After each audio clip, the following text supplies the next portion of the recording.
Ele vai nos lugares, vê o que tá rolando ali e traz pra cá, né? Sim. Acho que até o Renato foi em El Salvador. Sim, ele viu o caso do Bukele. Tem a vontade de fazer o que o Bukele fez lá em El Salvador aqui no Brasil. Algumas coisas. Será que dá certo? A gente tá falando muito da implementação do direito penal do inimigo. Eu falo muito aquela história da guerra contra o crime organizado.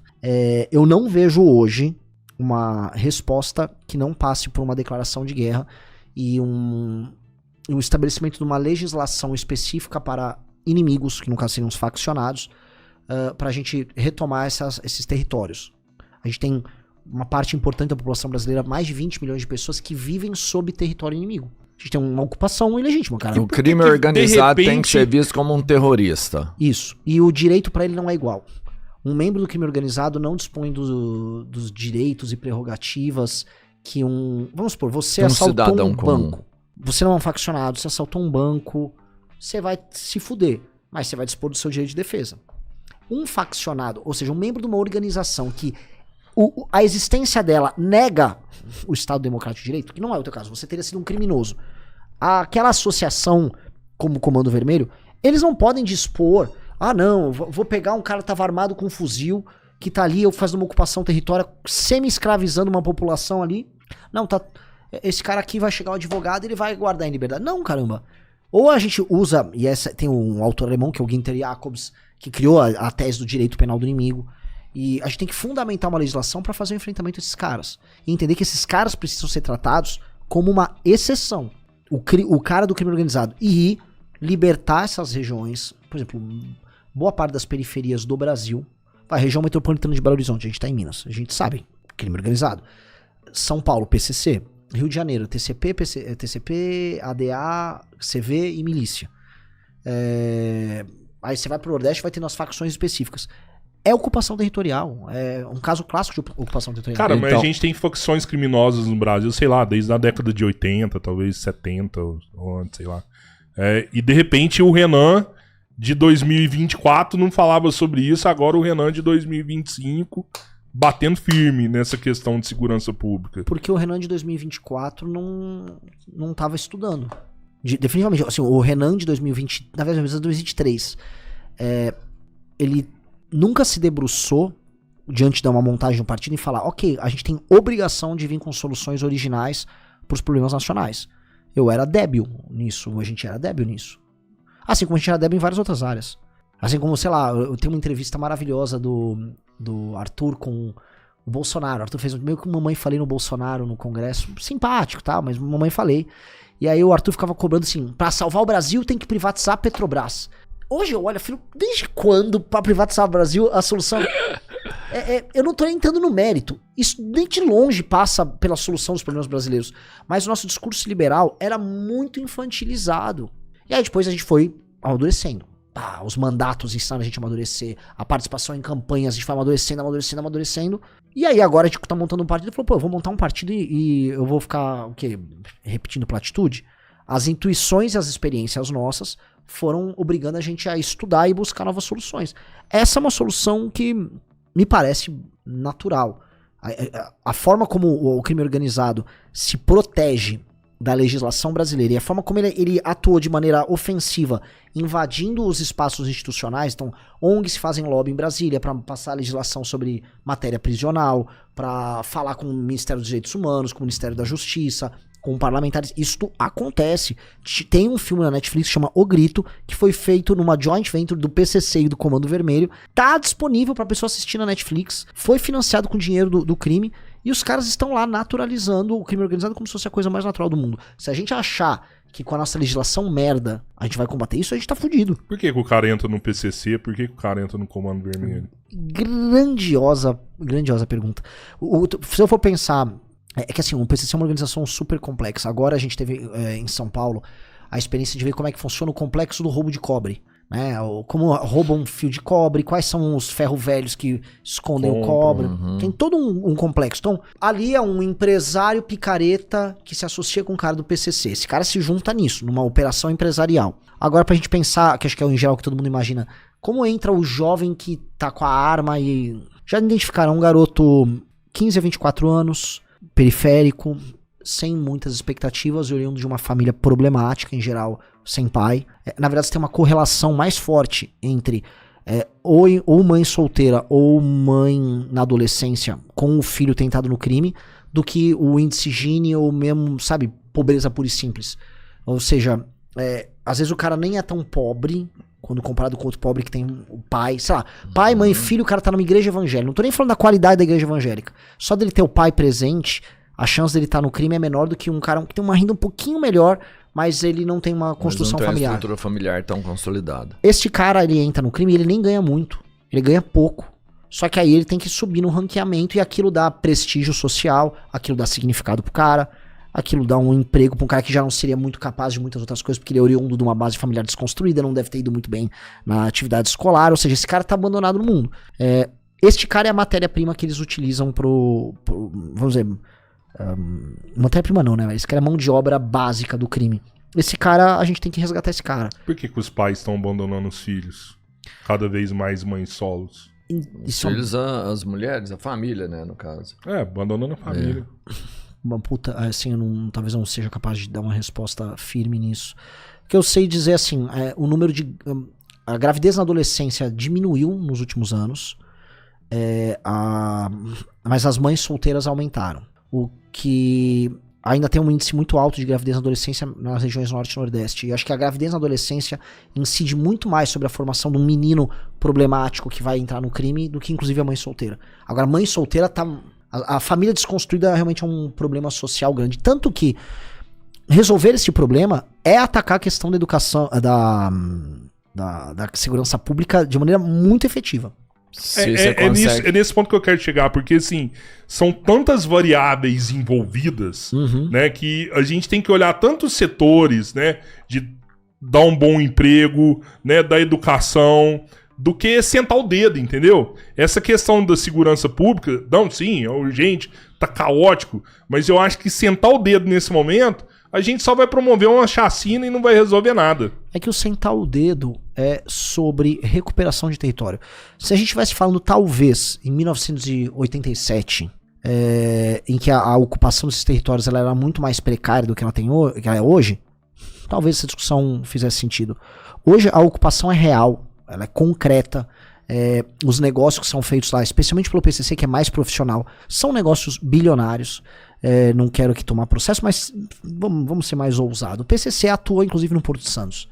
Sim. Então todo mundo sabe disso. Todo mundo sabe da rota caipira que o PCC faz pelo interior de São Paulo. Muito tempo. Todo mundo sabe disso aí, todo mundo sabe como isso funciona. Eles faturam bilhões e eles precisam de um espaço territorial em que eles são a autoridade para não ter problema na realização dos seus negócios.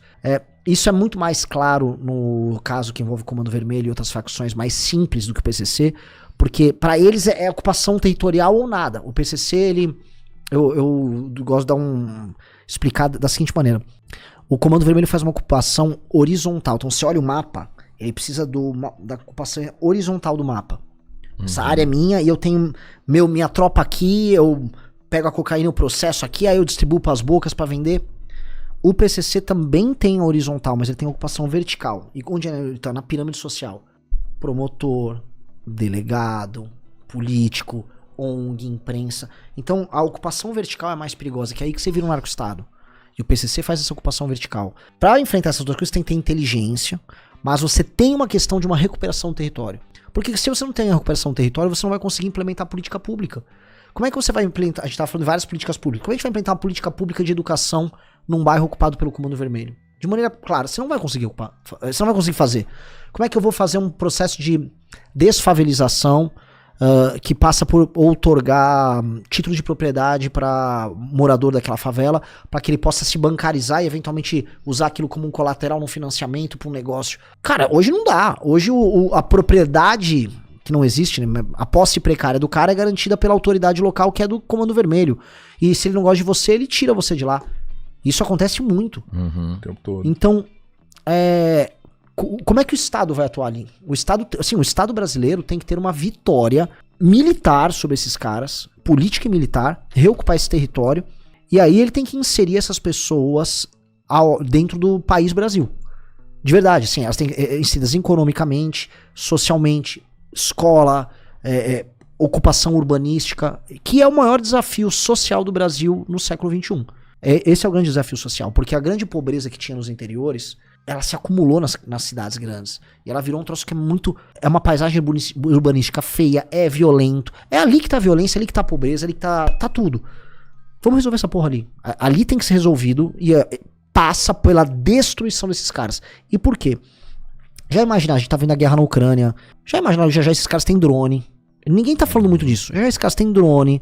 Já esses caras vão fazer a defesa territorial deles de outra maneira. A guerra vai ficar cada vez mais complexa. Sim. E aí, cara, a gente vai ficar olhando e falando, não vai acontecer nada até quando? Já esses caras estão dentro da máquina pública, como eles já estão. Já estão, né? Já estão. E o PCC, assim, em São Paulo tá muito avançado. A gente vai ficar fingindo, vai... Muitos falam que o PCC não é violento mais em São Paulo, porque já está estabelecido, né? Que geralmente o crime organizado ele impõe a violência quando ele vai se estabelecer em um território. Depois que estabeleceu, aí a violência começa a diminuir naquele local. E talvez... A justiça é limpa, né? E talvez, não tem violência, não. Você já sabe se você falar arranca sua mão... Uma tomada de território, por exemplo, em São Paulo, aí a gente vai ver um PCC muito mais violento ali, né? Sim, é que não tem disputa em São Paulo. Agora, o Estado brasileiro é uma obrigação constitucional retomar o território. Assim, a questão minha sobre isso não existe autoridade brasileira sobre o próprio território se você não retomar o próprio território. A gente vai permitir uma libanização, não é a palavra certa, é uma balcanização, então você vai ter micronações. A coisa chegou o lance do Ouro pra gente era muito importante, porque realmente isso tá muito absurdo. Realmente os caras estão divulgando em festas na televisão a autoridade do Comando Vermelho, o cara é filho do Marcinho VP, o cara esconde traficante na casa dele e as pessoas chamam ele pra um festival. O brasileiro tem uma capacidade de naturalizar um absurdo que ninguém, assim, é incomparável. A gente fala, não, eu vou naturalizar isso. Então o lance do Ouro foi tipo, não vou naturalizar. Não vou. Se a gente quiser ser um país... Você imagina a China deixando isso acontecer? Você imagina, a Alemanha deixando isso acontecer? Não dá, cara. Você não pode permitir isso. Imagina a coisa que pra mim reflete o que é o Brasil. Boa parte dos militares aposentados, que ficam indo em clube militar com aquela... né, tomando um uísque. Eles moram no Rio. Tem assessor, motorista... Aí eles vão lá pra praia ou vão se encontrar no clube militar do Rio. No Leblon. Aí vamos supor que precisa cruzar a cidade. O militar brasileiro, às vezes um general, um almirante, ele desvia na favela, pra não, né, porque é a área do PC, ou do Comando Vermelho, desculpa, e vai até o local. Ou seja, um homem que é pago muito caro pelo Estado brasileiro pra defender a integridade do nosso território, ele desvia do território do invasor e ele não liga, porque ele vai tomar a porra do uísque dele. Pô, o cara não tem vergonha na cara. Os militares brasileiros não têm vergonha na cara. Isso aqui deveria ser a coisa que é mais mexer com o sangue deles. Mas não mexe. Não mexe. Renan, não é porque ele tem medo. Não do traficante. Eu acho que do traficante ele tem coragem de enfrentar. Ele não tem coragem de enfrentar a mídia, a narrativa, sabe? A proteção que vai achocalhar esse cara como um monstro. Esse jogo é mais pesado. Você entende? Eu acho que o policial ele não tem medo de enfrentar o traficante. Ele vai morrer junto. Ele é um pobre também que tá trocando tiro com outro pobre que tá lá e ele morre.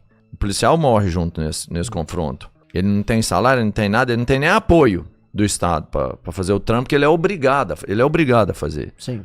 O grande problema é que se você faz uma ação dessa, como você tá falando que tem que ser feita, você tem que ter muita coragem. Mas porque a galera vai te pôr como o cão, Sim. sabe? Você entendeu, né? Assim, eu tem uma narrativa muito mais forte, muito mais poderosa do que a bala do traficante. Sim, e aí o escudo dele é grande. E entra o lance do líder político. O líder político de verdade, ele tem que falar que ele é o escudo para as ações das forças militares. E, por exemplo, um governador do Rio, a gente tem um rapaz que vai ser por enquanto o nosso pré-candidato ao governo do Rio. Ele é bombeiro e o vice dele é do BOPE, da Ativa. Do BOPE, não é da Ativa. Ele falou, Renan, se eu for governador do Rio, se a gente ganhar, eu vou colocar a gente vai pegar, sei lá, o Complexo da Penha. Eu me mudo com a minha família pro Complexo da Penha. Eu vou estar com os soldados na operação. A gente vai fazer a operação. Porque ou você está com o cara até o fim e traz pra você a responsa, ou você vai ser um fingidor, como foi o Eduardo Paes com as UPPs. Pacifiquei, não pacificou nada. Ou a gente vai e assume a responsa histórica de cumprir esse papel, ou é discurso. Não dá pra ser discurso. E não dá pra ser meia guerra. Não existe meia guerra. O enfrentamento, a guerra enquanto enfrentamento, é a última alternativa. O Estado brasileiro, ele já fez todas as tentativas possíveis. Já tentou integrar, já tentou fingir que não acontece nada, já tentou criar, não, vamos humanizar, não sei o quê, já tentou chamar o filho do Marcinho VP pra aparecer na TV, já tentou tudo. Todas as alternativas. O Brasil recebe investimento daquelas ONGs de George Soros, que é interferência na soberania nacional. Sim. De toda maneira, milhões e milhões de reais pra justificar uma política penal que não funciona. Que tal a gente ir agora para reocupar o nosso território? E vamos eliminar e vamos prender de vez esses criminosos, os líderes especialmente. Quem tiver em conflito vai vir a óbito, vai falecer. E vai ser obliterado. Vai ser obliterado e restabelecer Cara, não só restabelecer a autoridade, é libertar aquelas pessoas, cara. Imagina um galera não vê isso. O que você acha da galera que fala que isso é um discurso elitista, de quem odeia pobre, coisa do tipo? Já me falaram que esse discurso é racista, inclusive. O que eu posso falar sobre esse discurso é... Se um sujeito fosse plenamente racista e classista no Brasil, ele olharia os números que a gente tem de homicídio, os números envolvendo o crime organizado, e ele ficaria muito feliz. Porque no fundo, a maior parte dos homicídios são de jovens negros ligados à facção contra outros jovens negros ligados à facção. Então, em tese, se o cara fosse um racista canalha, ele estaria achando lindo o estado atual das coisas. O estado atual das coisas, ele é basicamente uma guerra em que meninos, em geral, de 15 a 24 anos, se matam ali. Então, se o cara... Adolf Hitler chegou aqui e vai assistir, você falou, deixa os caras se matar. Pra que você vai parar essa guerra? A questão é, nós temos que parar essa guerra. Esses caras têm que parar de matar e morrer. E aí nós temos que estabelecer uma autoridade e esse cara tem que estudar. É isso. E ter um trampo. E só. Porque o discurso contrário... não, porque o jovem da periferia... O que ele quer dizer com isso? Eles já estão se matando. É um rapaz, em geral, pardo ou negro. Majoritariamente pardo. Matando um outro cara pardo ou negro numa região periférica muito pobre e ganhando muito pouco por esse trampo. Isso é uma bosta, cara. Isso, assim, é isso que tem que parar. O trabalho de integração dessa pessoa, para que os serviços públicos cheguem lá, é o trabalho de inserção desse jovem pardo ou negro na economia formal, no mundo real, vamos botar aí. Gostou dessa análise? Assista o Análises Renais de segunda a sexta no canal do MBL Live TV, às 15 horas. Para mais cortes como esse, se inscreva no Pela Missão.